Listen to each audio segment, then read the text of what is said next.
Hey guys, welcome to bright medico. तो आज हम लोग देखने वाले हैं properties of colloid. Previous lecture में हमने क्लासिफिकेशन का बात किया था on the basis of disperse phase and dispersion medium. अगर आपने वो लेक्चर नहीं देखा तो जरूर से देख लिया, मैंने बहुत ही बेसिक से क्लियर किया है। ठीक है, तो आज हम लोग प्रॉपर्टी ऑफ कोलाइड के बारे में बात करने वाले हैं। ठीक है, प्रॉपर्टीज ऑफ कोलाइड कहने का मतलब ये होता है कि कोलाइड जो है, कोलाइड तो हम लोग जानते हैं कि कोलाइडल रेंज में जो पार्टिकल होता है तो कुछ ना कुछ तो प्रॉपर्टी से वो कर रहा होगा। ठीक है, इसका कुछ ना कुछ तो प्रॉपर्टी होगा। इसका अपना प्रॉपर्टी कहने का मतलब है कि अगर हम उसमें माइक्रोस्कोप से देखें तो क्या इफेक्ट पड़ेगा, अगर उससे लाइट पास करें तो क्या इफेक्ट पड़ेगा, उसका विस्कोसिटी पे क्या इफेक्ट पड़ेगा, ठीक है, उसका सेडिमेंटेशन पे क्या इफेक्ट पड़ेगा, ये सब कुछ हम लोग देखने वाले हैं इस लेक्चर में। ठीक है, तो हम लोग पहले बात करते हैं प्रॉपर्टी ऑफ कोलाइड में। जो पहला आता है हमारा ऑप्टिकल प्रॉपर्टी, काइनेटिक प्रॉपर्टी और इलेक्ट्रिकल प्रॉपर्टी। जनरली जो है कोलाइड का मेजर जो डिवीजन है वो तीन पार्ट में प्रॉपर्टीज को किया गया है। पहला प्रॉपर्टी ऑप्टिकल है, आपको ऑप्टिकल नाम से क्लियर चल रहा होगा, कहीं ना कहीं मेरा आंख का इन्वॉल्वमेंट होगा, कुछ ना कुछ देखेंगे हम उसमें। ठीक है, फिर दूसरा है kinetic. Kinetic means movement, kinesis means movement को हम लोग देखने वाले हैं कि जो कोलाइड है वो कैसे मूव करता है एक दूसरे से मिला के। थर्ड हमारा इलेक्ट्रिकल प्रॉपर्टी है। इलेक्ट्रिकल प्रॉपर्टी कहने का मतलब है कि इलेक्ट्रिसिटी पे कैसा बिहेव कर रहा है। हो सकता है कुछ चार्ज पार्टिकल हो तो कुछ एनोड की तरफ जाएगा, कुछ कैथोड की तरफ जाएगा, ये सब कुछ देखने वाला है। ठीक है, तो चलिए स्टार्ट करते हैं। पहला अपना ऑप्टिकल प्रॉपर्टी जो है हमारा कोलाइड शो करता है। तो ऑप्टिकल प्रॉपर्टी मीन्स लाइट्स, मैंने आपको बताया था कि इसका लेना देना है। तो पहला है टिंडल इफेक्ट। देखिए, पहला टिंडल इफेक्ट है। टिंडल इफेक्ट आपको नाम से क्लियर कर रहा होगा, कहीं ना कहीं कुछ इफेक्ट होगा किसी लाइट का। बिल्कुल सही, ऐसा ही कुछ है। अगर इसका पार्टिकल का साइज 1 to 1000 नैनोमीटर है, ध्यान देंगे 1 से 1000 नैनोमीटर को पार्टिकल का साइज अगर हम पास करेंगे किसी कोलाइडल रेंज में रहेगा जो कि टिंडल इफेक्ट को शो करेगा। मतलब कहने का मतलब है कि उससे अगर लाइट को पास करेंगे ना तो लाइट क्या करेगा, स्कैटर करेगा, चारों तरफ घूमेगा। देखिए ध्यान से, ये सपोज कि मेरा कोलाइडल है, क्या मेरा कोलाइड है। ठीक है, इधर हम क्या लगा दिए, एक ब्लैक सा स्पॉट लगा दिए, मतलब कुछ ब्लैक चार्ट पेपर सपोज लगा दिए हम। यहाँ पे ब्लैक है, पूरी तरह से ब्लैक है। ठीक है, इधर से क्या किया हम, यहाँ से लाइट जलाए। यहाँ से अगर हम लाइट जलाते हैं तो क्या करेगा, ये लाइट क्या करेगा, इस पार्टिकल पे पड़ेगा। ठीक है, इस पार्टिकल पे जाएगा, इस पार्टिकल पे लाइट जाने के बाद क्या करेगा, हो सकता है लाइट इधर ट्रांसमिट कर जाए, ये इसको लाइट को इधर रिफ्लेक्ट कर देगा, ये लाइट को इधर रिफ्लेक्ट कर देगा, ये पार्टिकल इधर कर देगा। ठीक है, तो आप अगर देखोगे सपोज दैट कि ये मेरा सॉल्यूशन है और इससे हम टॉर्च जलाएंगे ना और पीछे ब्लैक स्पॉट लगा हुआ है। ठीक है, समझ में आ रहा है। इधर से टॉर्च जलाएं, ये मेरा कुछ सॉल्यूशन है जिसमें कोलाइडल सॉल्यूशन पाया जाता है। ठीक, यहाँ पे लगाएं तो इसका जो पार्टिकल है मेरा पीछे की ओर नजर आएगा, तो इससे हमको पता चलता है कि जो कोलाइडल पार्टिकल्स होते हैं वो लाइट को स्कैटर करते हैं। स्कैटर करने का मतलब है कि अपने पाथ पे, सपोज मैंने लाइट मारा तो लाइट को ऐसे सीधा जाना चाहिए था, लेकिन ये यहाँ से टकराएगा एक पार्टिकल से और लाइट इधर चला जाएगा। मीन्स अपने पाथ से इसको क्या किया, डेविएट कर दिया, अपने पाथ से हटा दिया, जो रास्ता से जा रहा था उस रास्ता से उसको हटा दिया। तो इसको हम लोग क्या कहेंगे, टिंडल इफेक्ट कहेंगे। ठीक है, स्कैटर करता है लाइट जनरली कितना, 1 to 1000 नैनोमीटर का पार्टिकल का जो रेंज का साइज होगा वही इसको स्कैटर करेगा। वहीं पे अगर ट्रू सॉल्यूशन की बात करें, क्या करें हम, ट्रू सॉल्यूशन की अगर बात करें, ट्रू सॉल्यूशन बोले तो पूरा होमोजेनियस मिक्सचर, इससे अगर हम लाइट पास कराते हैं, लाइट पास कराने के बाद क्या करेगा, सीधा लाइट जाके मेरा क्या करेगा, कहीं से इसका कुछ स्कैटरिंग नहीं होगा। ठीक है, कोई डेविएशन नहीं होगा, डायरेक्ट अपना सीधा अपना डायरेक्शन में ये लाइट चला जाएगा। तो इसको हम लोग क्या कहते हैं, टिंडल इफेक्ट कहते हैं। ठीक है, तो इसको अगर बनाना हो तो आप ये डायग्राम बना सकते हो, डायरेक्ट ट्रू सॉल्यूशन को भी यहाँ पे रख दोगे तो इस पर भी कोई फर्क नहीं पड़ने वाला है। आप जनरली देखते होगे, एक अगर कहीं से धूप आ, जनरली ऐसा गाँव में होता है। ठीक है, कहीं से धूप आ रहा होता है तो क्या दिखता है, छोटा सा अगर कहीं होल रहा हो तो उससे लाइट आता है एक ऐसे टाइप का। ठीक है, एक सिलेंडर टाइप का लाइट आता है, उसमें कुछ कुछ पार्टिकल घूमते घूमते नजर आता है। तो वो जनरली क्या होता है, टिंडल इफेक्ट होता है, क्योंकि बहुत सारा पार्टिकल जो छोटे छोटे होना वो लाइट को स्कैटर करते होते हैं। तो वही चीज यहाँ भी सेम हो रहा है। ठीक है, उसको टिंडल इफेक्ट कहेंगे। दूसरा मेरा ऑप्टिकल प्रॉपर्टी है कि देखिए टिंडल इफेक्ट से हमको एक प्रॉपर्टी और मिलता है, कौन सा, वो है टर्बिडिटी का। टर्बिडिटी कहने का मतलब क्या हुआ, टर्बिडिटी मतलब धुंधलापन। ठीक है, धुंधलापन, जितना ज्यादा टर्बिडिटी होगा, टर्बिडिटी सपोज बहुत ज्यादा है, ठीक है, बहुत ज्यादा है, तो इससे लाइट पास करेंगे तो इसका लाइट का इंटेंसिटी क्या होगा, कमेगा। हम सपोज कि यहाँ पे बहुत ज्यादा लाइट पास किए थे, ठीक है, बहुत ज्यादा टॉर्च जलाए थे जोर से एकदम, बहुत ज़्यादा पास किए, लेकिन यहाँ पे लाइट हमको डिम मिल रहा है, बहुत स्लो लाइट मिल रहा है, लो लाइट मिल रहा है, ठीक है, डिम मिल रहा है। मीन्स कहीं ना कहीं इसका टर्बिडिटी होने के कारण लाइट को क्या कर रहा है, इल्यूमिनेट कर दे रहा है, बीच में से हटा दे रहा है। तो ये भी क्या बताता है, हमारा टिंडल इफेक्ट को बताता है, ठीक है, ये भी क्या बताता है, टिंडल इफेक्ट को बताता है। जनरली इसमें कितना बहुत छोटे छोटे पार्टिकल्स होते हैं ना, इसी के कारण ये टर्बिडिटी हमको देखने को ये मिल जाता है, जो कि हमको ऑप्टिकल प्रॉपर्टी को बता रहा है कि कोलाइडल है। ऑप्टिकल प्रॉपर्टी मींस कोलाइडल क्या करेगा, टिंडल इफेक्ट शो करेगा, स्कैटर कर देगा लाइट को। दूसरा इलेक्ट्रॉन माइक्रोस्कोप। इलेक्ट्रॉन माइक्रोस्कोपिक कहने का मतलब है कि अगर आप कोलाइडल पार्टिकल को क्या करोगे, ध्यान देना, कोलाइडल पार्टिकल को अगर इलेक्ट्रॉन माइक्रोस्कोप के अंदर देखोगे, ठीक है, इलेक्ट्रॉन माइक्रोस्कोप के अंदर देखोगे तो कैसा दिखेगा आपको, इलेक्ट्रॉन माइक्रोस्कोप के देखेगा तो आप क्या बता देगा, इलेक्ट्रॉन माइक्रोस्कोप आपको शेप बता देगा, शेप बता देगा, उसका साइज बता देगा, ठीक है। कोलाइडल का हाँ ऐसा शेप है, मैंने पिछले प्रीवियस लेक्चर में शेप साइज सब कुछ डिस्कस किया है, आप जरूर से देख लो उसे, ठीक है। हो सकता है बता दिए रॉड शेप्ड है, स्फेरिकल शेप्ड है, इस तरह का जो मेरा अगर इलेक्ट्रॉन माइक्रोस्कोप से देखोगे तो कोलाइडल पार्टिकल का क्या रॉड शेप, स्फेरिकल शेप बता देगा, या कितना साइज है वो भी बता देगा। तो ये जनरली इसका फायदा होता है। फिर आता है काइनेटिक प्रॉपर्टी, देखते हैं। काइनेटिक प्रॉपर्टी में पहला प्रॉपर्टी हमारा आता है ब्राउनियन मोशन। नाम से पता चल रहा है ब्राउनियन मीन्स कहीं ना कहीं को जो साइंटिस्ट है देने वाले, उनका नाम था रॉबर्ट ब्राउन। रॉबर्ट ब्राउन का नाम तो आपने सुना होगा। तो रॉबर्ट ब्राउन साइंटिस्ट है जिन्होंने ब्राउनियन मोशन के बारे में बताया। ब्राउनियन मोशन कहने का मतलब है जिगजैग मोशन, ठीक है, जिगजैग मोशन का, ये भी जिगजैग मोशन कहने का मतलब फिर क्या हुआ, जिगजैग मोशन कहने का मतलब है कि एक पार्टिकल है, देखिए बहुत सारा पार्टिकल है हमारा कोलाइड्स में होता है, ठीक है, ये इधर गया इधर गया इधर गया, इसका कोई पाथ फिक्स नहीं हो, रैंडम पाथ फॉलो कर रहा है। फिर ये भी पार्टिकल इससे टकराएगा, फिर इससे टकराएगा, ये वाला पार्टिकल यहाँ जाएगा, ऐसे जुम जुम जुम डुम डुम मारते रहेगा, ठीक है, ऐसे ऐसे जाकर क्या करेगा, आपस में टकराते रहेगा। तो ये जिगजैग फॉलो कर रहा है, इसका पाथ बताओ क्या हुआ, आपको पता नहीं है, बिल्कुल जिगजैग पाथ है, कभी इधर ऐसे ऐसे, इसका कोई फिक्स पाथ नहीं, उसको हम लोग क्या कहते हैं, ब्राउनियन मोशन कहते हैं, ठीक है। इसका पार्टिकल का साइज, ब्राउनियन मोशन को इतना पार्टिकल होना चाहिए, 0.5 माइक्रोन का पार्टिकल का साइज इसका रहेगा, और ब्राउनियन मोशन शो करता है। कैसा मोशन शो करेगा, ब्राउनियन मोशन, बिल्कुल ब्राउनियन मोशन शो करेगा, मतलब जिगजैग मोशन शो करेगा। इसका कहने का मतलब था कि काइनेटिक में जो हमारा कोलाइड रहेगा ना, जो ब्राउनियन मोशन में कोलाइड रहेगा वो सेडिमेंट नहीं होगा। इसमें कहना था कि अगर जो ब्राउनियन मोशन कर रहा है वो ब्राउनियन मोशन कर रहा है, ब्राउनियन मोशन क्यों कर रहा है, क्योंकि नीचे नहीं बैठा हुआ है। सेडिमेंट मतलब क्या होता है कि नीचे बैठ जाना, आराम से जाकर सुस्त ऐसे बैठ जाना, ठीक है, लेकिन ये बैठा नहीं, ये क्या कर रहा है, पूरा जिगजैग मोशन कर रहा है, सबसे टकरा रहा है, इधर से टकराया फिर इधर गया, इधर से टकराया इधर गया, इधर से टकराया इधर गया, ठीक है, सब तरफ ये अपना जिगजैग मोशन शो कर रहा है। इसी को ब्राउनियन मोशन कहेंगे। जब काइनेसिस हुआ, मूवमेंट हो रहा है ना, तो काइनेटिक के अंतर्गत आएगा। फिर अगला टर्म आता है हमारा डिफ्यूजन। डिफ्यूजन कहने का मतलब है कि मूवमेंट, ठीक है, किसका movement, movement of solution from high concentration to, high से लो कंसेंट्रेशन में जाना।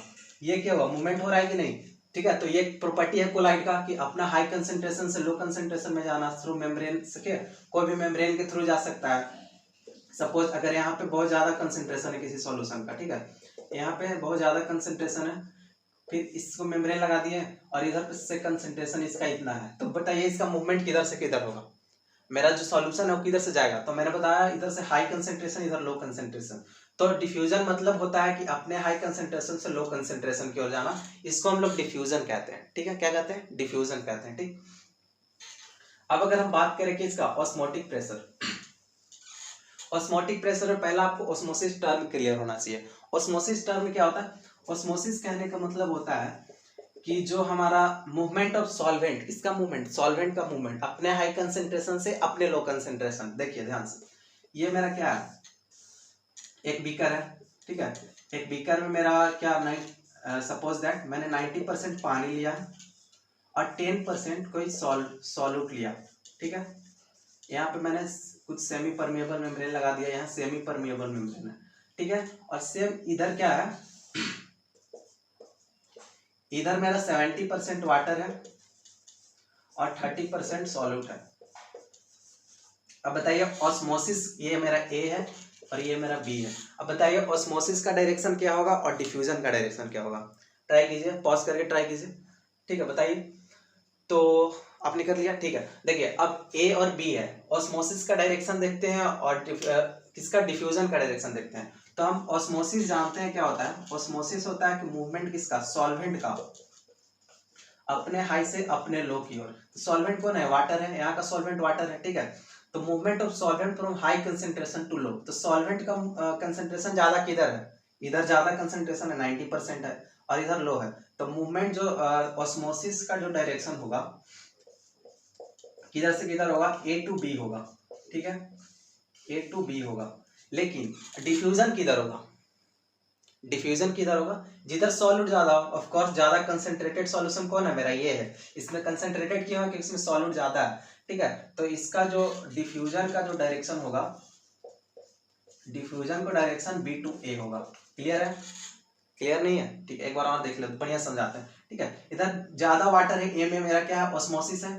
ऑस्मोसिस समझ रहे हैं हम लोग, ठीक है। तो इसमें ऑस्मोसिस का डिफिनेशन होता है कि मूवमेंट ऑफ सॉल्वेंट, पानी का मूवमेंट, सॉल्वेंट का मूवमेंट फ्रॉम अपने हाई कंसेंट्रेशन से लो कंसेंट्रेशन की ओर। तो इधर पानी देखो कितना है, 90% पानी है, 10% सॉल्यूट है, ठीक है। 10% कोई चीनी है, तो पानी ज्यादा है। इधर पानी कितना है, 70% पानी है, तो ज्यादा पानी इधर, कम इधर है। तो इधर से इधर जाएगा, ए टू बी जाएगा, ठीक है। तो इसको ऑस्मोसिस कहेंगे। डिफ्यूजन क्या होता है, अपने हाई कंसेंट्रेशन से लो कंसेंट्रेशन, बस। इसका सॉल्वेंट में कोई लेना देना नहीं है। तो हाई कंसेंट्रेशन किधर है, इधर है कि नहीं, इधर 70% पानी में 30 ग्राम चीनी लेके डिजोल्व किया है। इधर कितना, 90 ग्राम पानी में 10 ग्राम चीनी डिजोल्व किया है। ज्यादा कंसेंट्रेटेड तो यही है ना। तो इधर से इधर जाएगा, मेरा क्या होगा, इसको हम लोग डिफ्यूजन कहेंगे। तो ऑस्मोसिस डिफ्यूजन क्लियर है। अब देखिए ऑस्मोटिक प्रेशर बोल रहा है। अब कहने का मतलब है कि मेरा इधर से इधर तो जाएगा, ठीक है, इधर से इधर मेरा जाएगा। अपना ऑस्मोटिक प्रेशर क्या होगा, फिर हम ऑस्मोटिक प्रेशर होता है कि कितना प्रेशर अप्लाई करें, ठीक है। प्रेशर इधर अप्लाई करेंगे कि जो हमारा ऑस्मोसिस हो रहा है वो रुक जाए, ठीक। जितना प्रेशर ताकि हमारा जो सिस्टम है वो कैसा आ जाए, इक्विलिब्रियम में आ जाए। मीन्स इधर जितना पानी जा रहा था, इधर जितना जा रहा था, अब इधर से हम उतना प्रेशर ऊपर से लगा दिए। इधर ऊपर से क्या कर रहा है, प्रेशर लगा रहे हैं। प्रेशर लगा रहे तो क्या हुआ, इधर से पानी जाना बंद हो जाएगा, ये धीरे धीरे बंद हो जाएगा। वो एक ऐसा कंडीशन आएगा कि इतना प्रेशर लगा दे कि ना इधर आर पार होगा, ना इधर से इधर जाएगा, ना इधर से इधर आएगा, पानी कांस्टेंट हो जाएगा। तो इसी को हम लोग ऑस्मोटिक प्रेशर कहते हैं। क्लियर है, ऑस्मोटिक प्रेशर किसको कहेंगे, क्लियर हो जाएगा, ठीक है। इसको ऑस्मोटिक प्रेशर कहेंगे, ठीक है। Pressure required to stop the osmosis, बस इतना याद रखो। Pressure required to stop the process of osmosis, का प्रोसेस को रोकने के लिए जितना प्रेशर चाहिए उसको ऑस्मोटिक प्रेशर कह देंगे। क्लियर। अब नेक्स्ट टर्म आता है मेरा विस्कोसिटी। विस्कोसिटी कहने का मतलब क्या हुआ, नाम विस्कोसिटी आपने सुना तो बहुत होगा, विस्कोसिटी, ठीक है। विस्कोसिटी क्या होता है, विस्कोसिटी कहने का मतलब होता है कि कोई सब्सटेंस की कोई लिक्विड, मतलब तो लिक्विड की बात करेंगे, कोई फ्लूइड कितना रेजिस्ट कर रहा है एक दूसरे को, ठीक है। कोई फ्लूइड कितना रेजिस्ट कर रहा है, कोई कहता है ना कोई सब्सटेंस बहुत ज्यादा विस्कस है, मीन्स उसका जो फ्लूइड का रेजिस्टेंस है, क्या है, फ्लूइड का जो रेजिस्टेंस है वो बहुत ज्यादा है। पार्टिकल पार्टिकल इंटरेक्शन बहुत ज्यादा है। कौन सा, एक यहाँ पे भी टर्म आता है, एक तो कोहेसिव फोर्स और एक तो एडहेसिव फोर्स, ठीक है। Adhesive force and cohesive force. Adhesive force कहने का मतलब एडहेसिव फोर्स दो डिफरेंट पार्टिकल के बीच में लगता है, दो डिफरेंट पार्टिकल के बीच में लगता है, जबकि कोहेसिव फोर्स सिमिलर पार्टिकल के बीच में लगता है। मतलब देखो ध्यान से समझने का, टेंशन नहीं लेने का, ठीक है। देखो एक ग्लास, इसमें सपोज मैंने कुछ पार्टिकल लग लिया, ग्लिसरीन ले लिया। अबे ग्लिसरीन ले लो, पानी ले लो, कुछ भी ले लो यार, ग्लिसरीन ले लिया मैंने, ठीक है। तो ये देखिए एक ग्लिसरीन का पार्टिकल और ये ग्लास का भी तो कुछ कंटेनर, ग्लास का कंटेनर जो इसके टच में है, इसका पार्टिकल भी तो कुछ टच में होगा ना।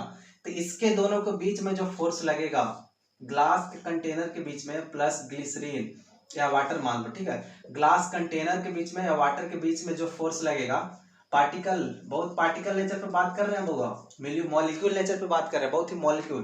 तो इसको हम लोग क्या कहेंगे, क्या कहेंगे, एडहेसिव। देखो नाम से पता चल रहा है एडहेसिव, अधेशन, धस जाना अधेशन। क्या होगा कि इसका पार्टिकल जो है इसमें जाकर धस गया, ऐसा याद रखो, एडहेसिव, एडहेशन, ठीक है।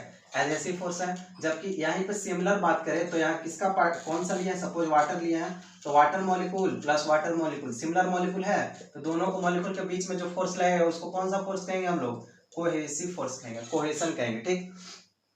तो ये विस्कोसिटी का कब होगा ज्यादा, विस्कोसिटी ज्यादा तब होगा जब एडहेसिव फोर्स भी ज्यादा हो और कोहेसिव फोर्स भी ज्यादा है। देखिए हो तो सकता है दोनों कंडीशन में, लेकिन ज्यादा कौन, अगर ज्यादा ये कोहेसिव फोर्स, ज्यादा अगर कोहेसिव फोर्स बहुत ज्यादा हो, मीन्स अगर फ्लूइड जब पानी बह रहा है, ठीक है, पानी बह रहा है, पानी के बीच में इंटरमोलिकुलर फोर्स बहुत ज्यादा हो जाए, बहुत ज्यादा हो जाए तो क्या होगा, विस्कोसिटी बढ़ेगा, विस्कस हो जाएगा सब्सटेंस, ठीक है, जल्दी मूव नहीं करेगा, उसका फ्लो प्रॉपर्टी, उसका फ्लो करने का क्षमता घट जाएगा। किसके कारण होगा, कोहेसिव फोर्स के कारण। Similar particle particle interaction, similar particle के बीच में बॉन्ड के कारण क्या होगा, उसका फ्लो करने का क्षमता सत्यानाश हो जाएगा, ठीक है, तो ऐसे काम करेगा। अब देखो नेक्स्ट क्या हमारा, सेडिमेंटेशन, ठीक है, सेडिमेंटेशन क्या होगा, सेडिमेंट कहने का मतलब है कि कुछ पार्टिकल जो है वो सेडिमेंट हो रहा है, सेडिमेंट मतलब नीचे बैठ जाना, ठीक है ना, बैठ जाना, बस इतना याद रखो, बैठ जाना।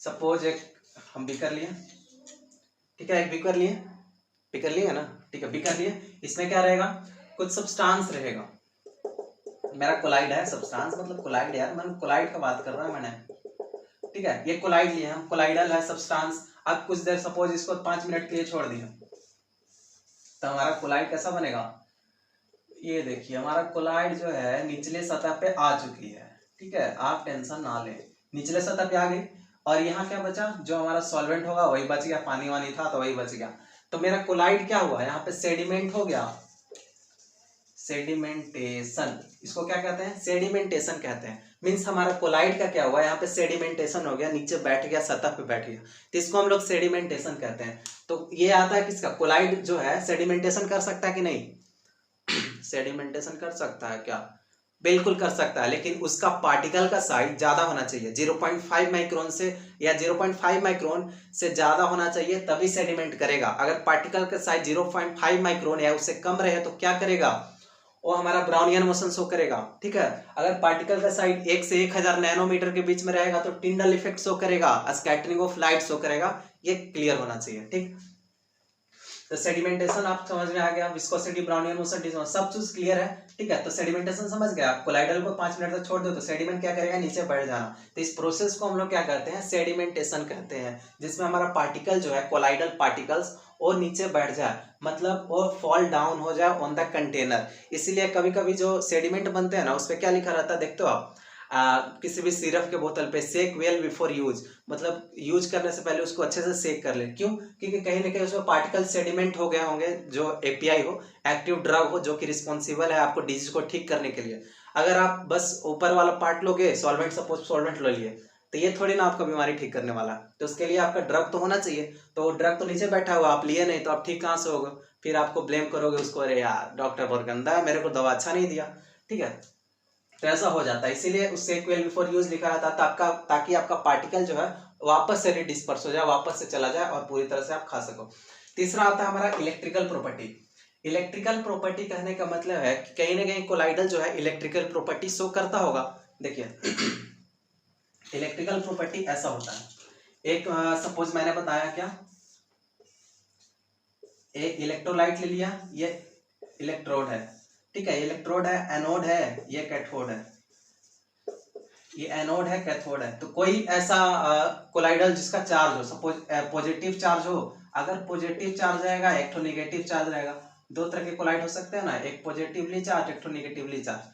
तो एनोड पे क्या, कौन सा चार्ज होता है, जनरली नेगेटिव चार्ज होता है, कैथोड पे पॉजिटिव होता है, ठीक। तो एनोड पे हो सकता है पॉजिटिव चला जाएगा और कैथोड पे मेरा नेगेटिव कोलाइड चला जाएगा। तो ये हम लोग इलेक्ट्रिकल प्रॉपर्टी में, जिसमें बहुत थोड़ा सा बड़ा हो जाता है, जेटा पोटेंशियल, नर्स पोटेंशियल वगैरह हम लोग सब कुछ पढ़ेंगे, लेकिन अगले लेक्चर में, ठीक है। तो इतना आप लोग इसको बार बार आपको क्या करेगा, हो सकता है आप खुद से नोट्स बनाइए तो ये सही रहेगा, नहीं तो हमारा जो वेबसाइट है वहां से डाउनलोड कर लीजिए, आपको वेबसाइट का लिंक मिल गया होगा या मिल जाएगा, और हमारा डिस्क्रिप्शन बॉक्स में टेलीग्राम और व्हाट्सएप का लिंक दिया गया, जरूर से ज्वाइन कर ले।